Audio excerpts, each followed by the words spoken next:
Enana indray ny komity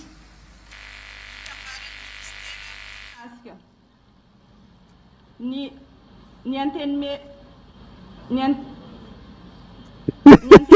ny sehatra tsy miankina mba ahafana miady amin'ny varotra tsy ara-dalàna. Tena azafady zalahy, tsy mahay mamaky teny ty tompona andraikitsy teo, sy haiko hoe izy.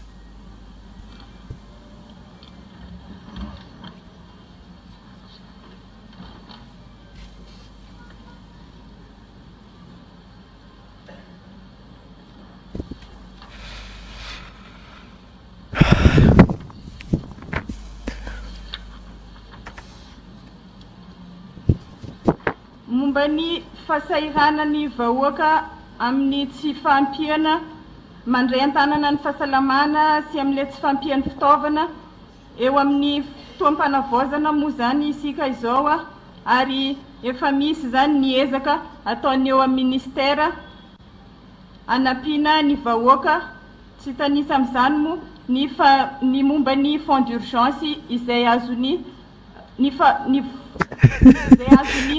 non, franchement tonga eo amin'ny toeram-pitsaboana ny fandraisana an-tanana voalohany zany dia resy fanjakana an-tanana, ary ny fampitaovana ny hôpitaly moa zany efa eo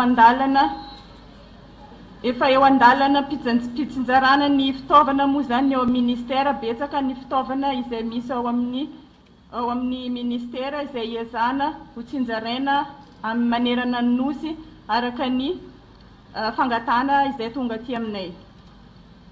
Eto moa zany tenako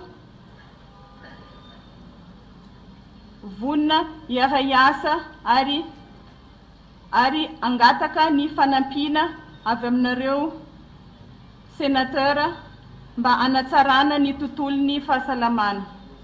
Mankasitraka tompoko.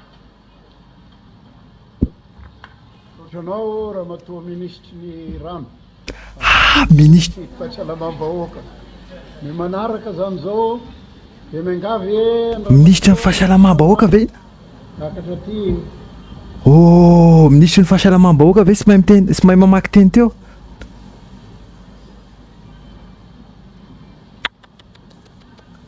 Very aro fireneko.